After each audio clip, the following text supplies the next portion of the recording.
إلى هذا الموضوع، ولكن دعنا نعود إلى أستاذ مسعود عمراوي. أرجو أنك تسمعني الآن. أستاذ مسعود عمراوي القيادي في الاتحاد الوطني لعمال التربية والتكوين. نعم أنا في الاستماع، مرحبا. أي دخول مدرسي اليوم؟ سيدة بالغبريت تقول تدعو مسكيكدا إلى مضاعفة الجهود للإبقاء على الحيوية التي يشهدها هذا القطاع الاستراتيجي. هل أية حيوية؟ هل هناك فعلا حيوية كما تقول السيدة الوزيرة؟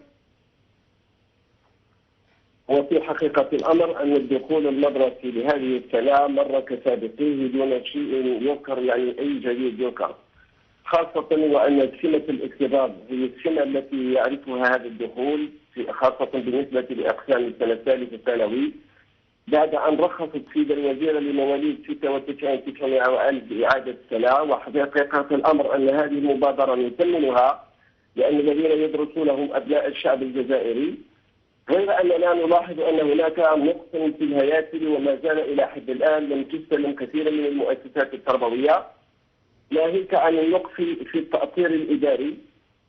7200 مؤطر جديد بالنسبة لمدير المؤسسات التربوية أو بالنسبة للمفتشين مباشرة التحقوا بالمؤسسات دون أن يكون لهم سابق تكوين، إضافة إلى 7200 نفس هذه المناصب سيستخلف عليها في المؤسسات التربوية، يستخلف عليها طلبة متخرجين من الجامعة لأول مرة يلتحقون بمقاعد التدريس دون سابق تكوين.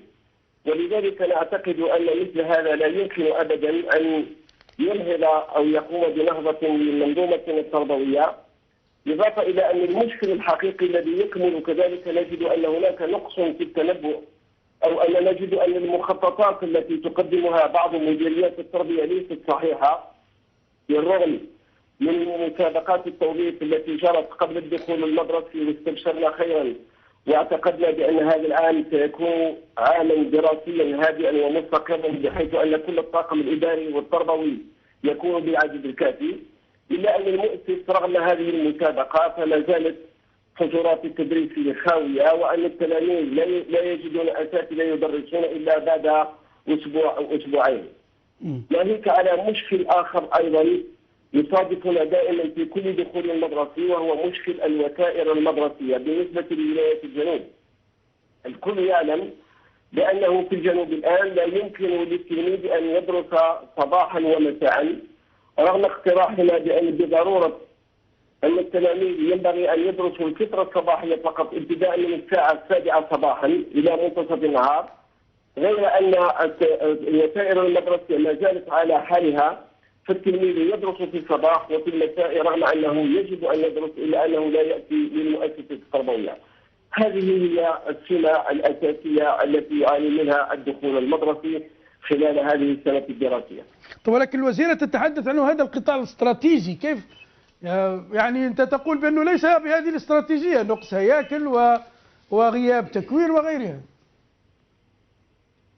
نحن نعتقد أن القطاع الاستراتيجي يجب أن تعطيه الدولة الأولوية القصوى والأهمية البالغة، وأن تضعه في أولويات اهتماماتها، غير أن ذلك بكل أسف بالرغم من أننا نشيد دائما بأن الجزائر تمكنت من تحقيق مقعد بيداغوجي لكل طفل بلغ سن التمكن، ولكن ليس بالصورة الكافية التي تتكلم عنها وزارة التربية أو تتكلم عنها السلطات العمومية، لأن هناك نقائص فادحة في جميع القضايا، خاصة لو أننا أخذنا أنه عندنا منذ سنوات ووزارة التربية تتكلم عن تدريس المعلوماتية وعن رقمنة القطاع وعن تخفيف المحفظة وعن إعادة النظر في المنهاج والكتاب المدرسي، إلا أن الأمور تبقى على حالها كل مرة. نعتقد أن هذا العام يختلف عن السنة الماضية، إلا أن الأمور بقيت على حالها. ونعتقد أنه آن الأوان فعلا أن تضع الدولة في أولويات اهتماماتها قطاع التربية من جميع النواحي، سواء من الناحية الاجتماعية والمهنية للمربي، سواء من الناحية البيداغوجية، سواء من الناحية التربوية، من جميع النواحي كما أشار الأساتذة الأفاضل. والكل يتكلم على أن المدرسة في كل الدول المتحضرة وبلغت شأن عظيم وشأن عظيما، كانت هي المدرسة هي البوابة الحقيقية لبلوغ هذه المراتب. وبالتالي آن الأوان للدولة الجزائرية إن أرادت فعلا النهوض بالأمة أن تهتم بقطاع التربية على الخصوص. ولكن فيما يخص المطالب والوضع خاصة الاجتماعي للمعلمين أو للعاملين في القطاع، وكالة الأنباء الجزائرية تقول أن وزارة التربية التزمت بتحقيق أهم المطالب التي تضمنتها المحاضر الرسمية للاجتماعات مع النقابات التي تم توقيعها في مارس الماضي. في حقيقة الأمر تبقى دائما هذه المطالب الاجتماعية هي من بؤر التوتر في القطاع، وتبقي القطاع دائما على سطيح ساخن، لأنه لا توجد هناك معالجة حقيقية. دائما هناك سياسة التشويق المماطلة، ونحن في بداية الدخول المدرسي نؤكد بأننا سنضمن استقرار القطاع ونضمن كذلك الهدوء بالنسبة لأبنائنا التلاميذ، لأن الدخول المدرسي بالنسبة لنا يوم مقدس، هو عرس وطني يجب علينا أن نتكاتف جميعا من أجل ضمان دخول المدرسي ناجح. والسيدة الوزيرة أعطتنا موعدا لغاية 15 من شهر أكتوبر، ونأمل أن تكون السيدة وزيرة التربية صادقة وتفي بالتزاماتها، لأن سياسة التشويش والمماطلة لا تجدي نفعا.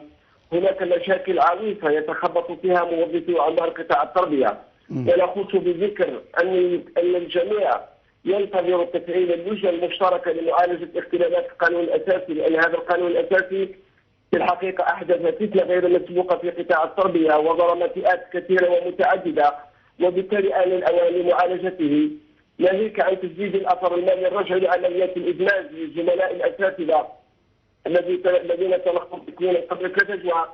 كذلك ننتظر كما وعدت السيدة الوزيرة ووعد السيد الوزير الأول في الملتقى في الندوة الوطنية لإصلاح المدرسة الجزائرية بأن الوزارة ستتكفل فعلا بالمطالب المهنية والاجتماعية لموظفي قطاع التربية رغم الضائقة المالية.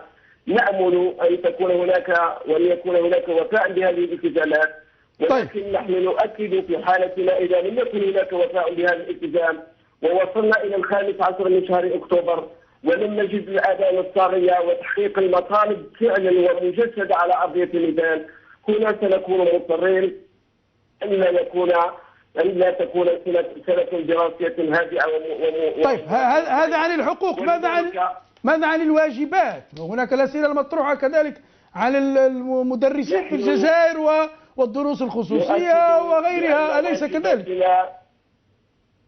نؤكد بأن واجباتنا نؤديها بكل أمانة ونؤديها بكل صدق، ونعتقد أنه لا يوجد عامل في الجزائر يؤدي وظيفته مثل ما يؤديها رجل التربية والمرأة في قطاع التربية.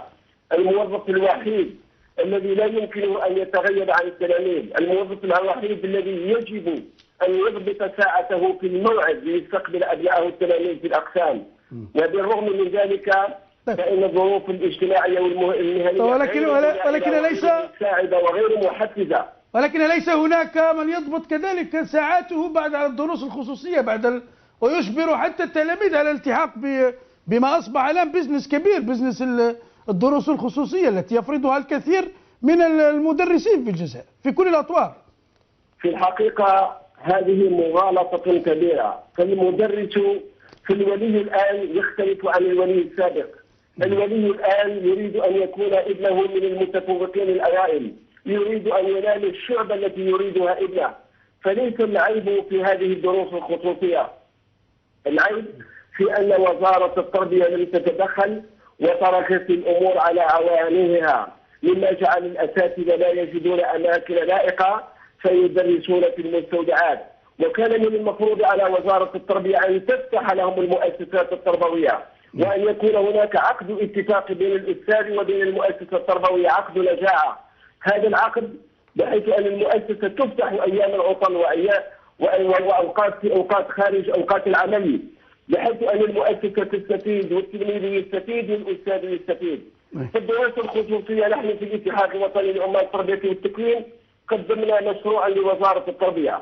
من أهم مبادئ هذا المشروع أن تجرى دروس الدعم والدروس الخصوصية في المؤسسات التربوية، ويكون نصيبا من هذه المداخيل للمؤسسة التربوية. طيب. النقطة الثانية، ولكن لماذا المداخيل لماذا لا يقومون بعملهم في ساعات الدوام؟ لماذا حتى دروس دعم لا يحدث هذا إلا في الجزائر يعني، وربما في الدول الأخرى التي قطاعها التعليمي ليس في المستوى. هذه حقيقة يعني. بكل موضوعية وبكل صدق، فإن الأستاذ لا يتقاضى أجرا في المستوى لكي يتفرغ كلية للعملية التربوية ولا يتفكر أبدا في دروس الدعم. هل يوجد شخص في العالم يريد العناء والتعب والإرهاق لنفسه؟ تصور أن الأستاذ يقضي كل وقته وبضميره وشعوره مع التلميذ في أوقات التدريس والحجم الساعي المخصص له، وبالرغم من ذلك نتيجة أن الظروف المعاشية الصعبة فإنه يلجأ إلى الدروس الخصوصية وهو مكره من أجل أن يساعد نفسه ليتمكن من شراء أهم ضروريات الحياة. طيب جميل، ابقى معنا أستاذ مسعود. ما رأيك في النقاش كله؟ فعلا يحضر نقاش عن الدراهم في الجزائر حول القطاع، عن الأرقام الكثيرة بالملايين، ولكن يغيب فعلا النقاش حول مستوى التعليم في الجزائر، أليس كذلك؟ نعم، وهذه هي مشكلتنا الحقيقية، لأننا دائما كما قال الزميل الفاضل ضيف الحصة معك لما تكلم عن العمل التربوي، فالفرق بيننا وبين منهم في الغرب البون شاسع بيننا. نحن نستعمل التلاميذ وموظفي قطاع التربية والهياكل كأرقام، في حين أننا لا نعطيهم الأهمية الكاملة وما ينبغي لهذه الأرقام أن تؤدي من فعالية في هذا المجتمع. حينما نتكلم عن التلميذ 8 مليون ولا 8 ملايين عفوا، وفي نهاية المطاف هذا التلميذ الذي كان سابقا في وقت المدرسة الجزائرية يشرف المدرسة الجزائرية في المسابقات الدولية فيحتل المراتب الأولى. ومنذ مجيء الإصلاح التربوي من 2003 إلى يومنا هذا، فكل المسابقات الدولية التي يشارك فيها أبناء التلاميذ أي في الأولمبياد الرياضي يحتل ذيل الترتيب.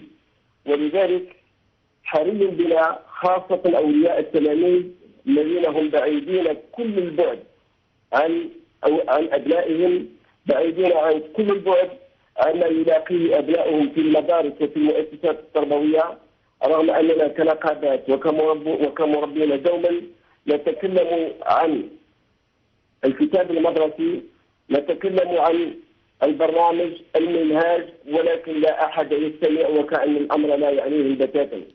فلا يعرفون أبنائهم إلا إذا أضرب الأساتذة وموظفو القطاع للمطالبة بحقوقهم، رغم أن توفير الظروف الاجتماعية والمهنية للأستاذ وللمربي فهو يخدم التلميذ.